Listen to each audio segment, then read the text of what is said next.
السلام علیکم۔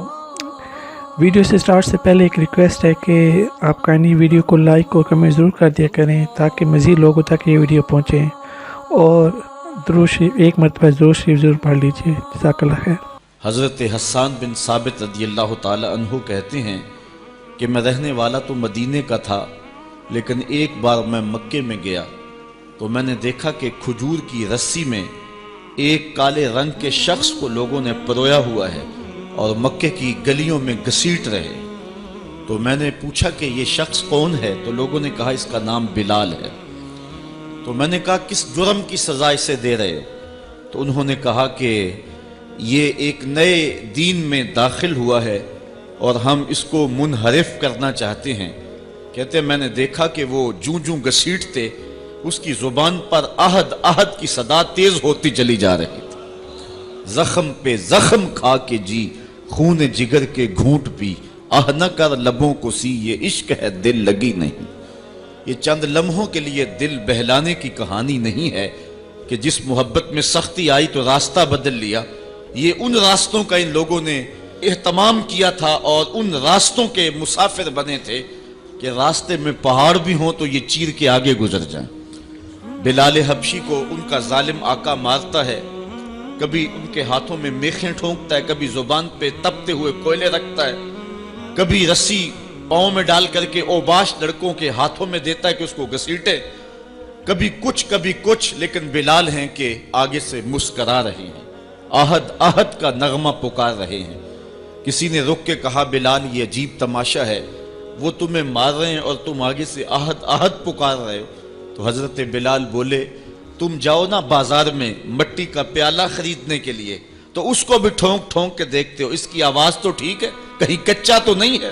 کہا تم تو مٹی کا پیالہ بھی خریدو تو ٹھونک بجا کے دیکھو، یہ کہیں کچا تو نہیں ہے، اس کی آواز تو ٹھیک ہے۔ کہا میرا مالک بلال کو خرید رہا ہے، دیکھ رہا ہے بلال کچا تو نہیں ہے، اس کی آواز تو ٹھیک ہے۔ میں کہتا ہوں مالک خرید لے بلال کو، کھال ادھر بھی جائے گی، حق حق کی صدا ختم نہیں ہوگی۔ محبت کی یہ البیلی اور انوکھی داستانیں اہل ایمان رقم کی ہیں۔ اگر اس عنوان سے بات کی جائے تو یہ تاریخ کا ایک ایسا باب ہے۔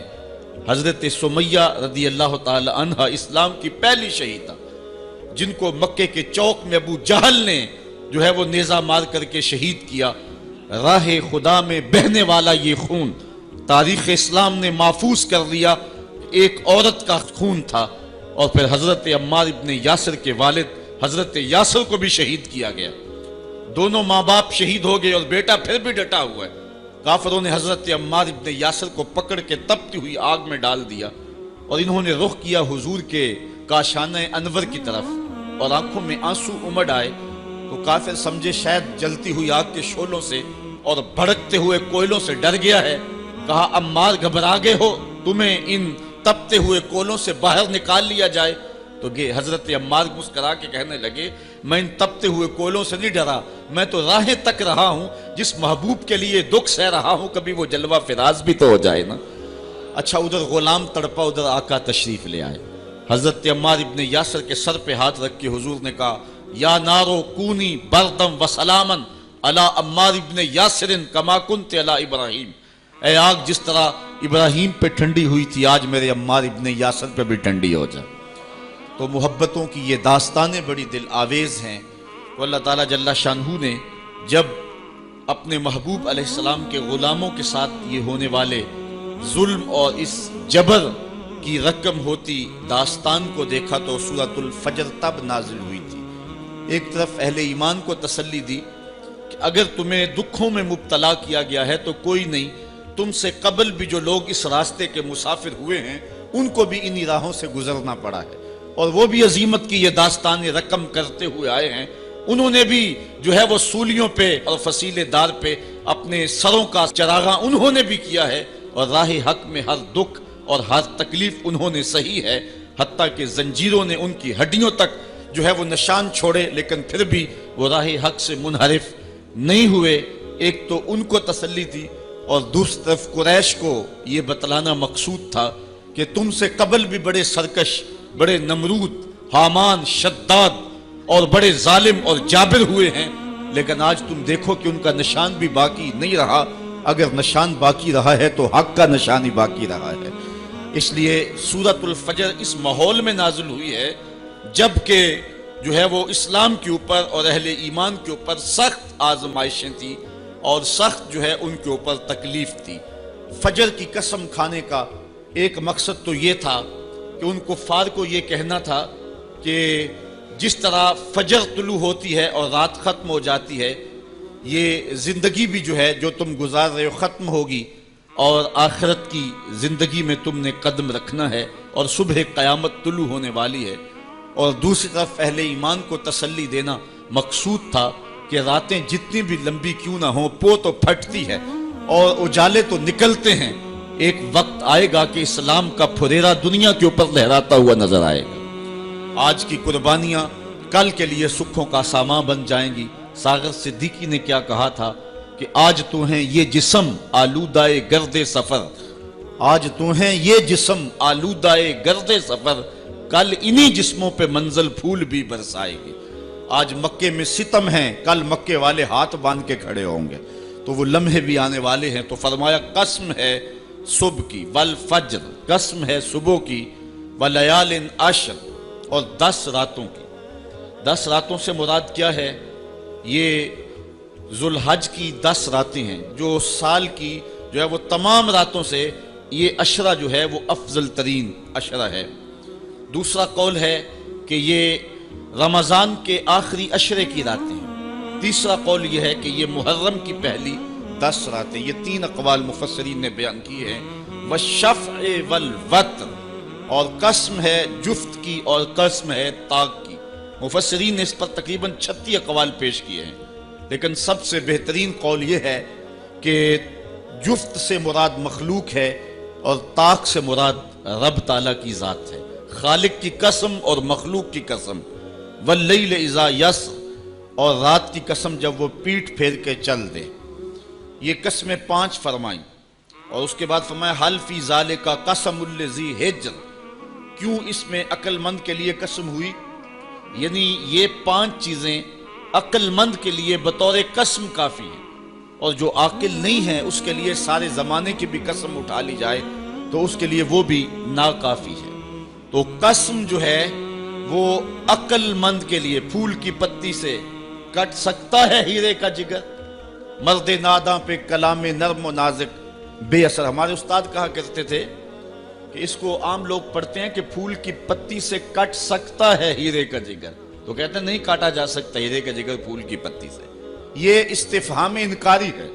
پھول کی پتی سے کٹ سکتا ہے ہیرے کا جگر، یعنی یہ ممکن ہے کہ ہیرے کے کلیجے کو پھول کی نرم نازک پتی سے کاٹ لیا جائے. تو جس طرح پھول کی پتی سے ہیرے کا کلیجہ نہیں کاٹا جا سکتا، اس طرح کلام نرم و نازک جو ہے وہ کسی ناداں شخص پہ اثر نہیں کر سکتا. تو اللہ تعالیٰ فرماتا ہے کہ یہ جو قسمیں ہیں یہ عقل مند لوگوں کے لیے جو ہیں وہ نافع ہیں، اور جو بے وقوف ہیں، جو حماقت کے مارے ہوئے ہیں، ان کے لیے اس میں کوئی فائدہ نہیں. اسی لیے کہا گیا یضل بہ کثیرا ویہدی بہ کثیرا. قرآن سے بہت سارے لوگ ہدایت پا جاتے ہیں اور بہت سارے لوگ قرآن سے گمراہ بھی ہو جاتے ہیں. اصل قصور ان کی اپنی عقول کا ہے اور اپنی بنجر زمین کا ہے. 12 کے در تبش خلاف نیست، در باغ لالا رویت و در بوم خار و خس. یہ بارش برس رہی ہے. سعدی کہتے ہیں کہ تباہ میں مخالفت نہیں رکھتی، لیکن یہی بارش جب گندگی کے ڈھیر پہ ہوتی ہے تو بدبو پھیلتی ہے، تعفن پھیلتا ہے. اور یہی بارش جب باغ میں ہوتی ہے تو باغ کے اندر پھول کھلتے ہیں، گل لالا مہکتا ہے، یاسین اور نسترن کی بہار آ جاتی ہے. تو بارش وہی ہے. کہیں گندگی اور بدبو پھیل رہی ہے اور کہیں پھول چٹخ رہے ہیں اور کلیاں مہک رہی ہیں. قرآن تو اجالا دیتا ہے اور قرآن کی قسمیں من میں یقین اگاتی ہیں، لیکن کچھ لوگ گمراہ ہو جاتے ہیں اور اسی قرآن کو پڑھ کے کچھ لوگ ہدایت کے اجالے پا جاتے ہیں. تو کہا کہ یہ جو 5 قسمیں ہیں یہ عاقل لوگوں کے لیے اس میں ہی ہدایت ہے اور اس میں ہی ان کے لیے بہت کچھ ہے. جس طرح فجر کے بعد حشرات الارض بلوں سے باہر نکلتے ہیں اور سوئے ہوئے انسان پھر دوبارہ جاگ پڑتے ہیں. زندگی میں ایک دم پھر ایک لرزش پیدا ہوتی ہے اور حیات نو کے آثار پیدا ہوتے ہیں. اس طرح مرنے کے بعد پھر لوگ دوبارہ اٹھائے جائیں گے۔ کافر کہتے تھے کہ ہم یہ بات نہیں تسلیم کرتے کہ بندہ مرنے کے بعد اٹھایا جائے گا۔ سورہ یاسین اٹھائیے، وہ کہتے ہیں کہ جب ہماری ہڈیاں ہو جائیں گی اور ہڈیاں زمین کے اندر گل سڑ کے مل جائیں گی تو پھر ان مردہ ہڈیوں کو کون اٹھائے گا؟ یہ نضر بن حارث نامی ایک شخص تھا جو قبرستان سے کوئی بوسیدہ ہڈی اٹھا لایا اور حضور کے سامنے اس ہڈی کو توڑتا ہے اور اس کے ذرے زمین پہ گرتے ہیں، کہتا ہے کہ ان ہڈیوں کو اٹھایا جائے گا جبکہ یہ بالکل جو ہے وہ ریزہ ریزہ ہو گئی۔ اللہ تعالیٰ قرآن مجید میں فرمایا کہ یہ کہتے ہیں کہ ان ہڈیوں کو کون دوبارہ زندہ کرے گا؟ تو اللہ تعالیٰ نے قرآن مجید کے اندر جو جواب دیا وہ بڑا خوبصورت ہے۔ یہ کہتے ہیں ان مردہ ہڈیوں کو کون دوبارہ زندگی دے گا؟ تو اللہ تعالیٰ نے جواب دیا کہ جب یہ ہڈیاں بھی نہیں تھی، جس رب نے اس وقت ہڈیوں کو بھی پیدا کر لیا تو ان کو جوڑنا اس کے لیے کون سا مشکل ہے؟ اللہ، وہی رب جس نے ان ہڈیوں کو تخلیق کیا، نئے سرے سے ان کو پیدا کیا، تو اب ان کو جوڑ کر کے انسان کی شکل میں کھڑا کرنا اس کے لیے کوئی مشکل نہیں۔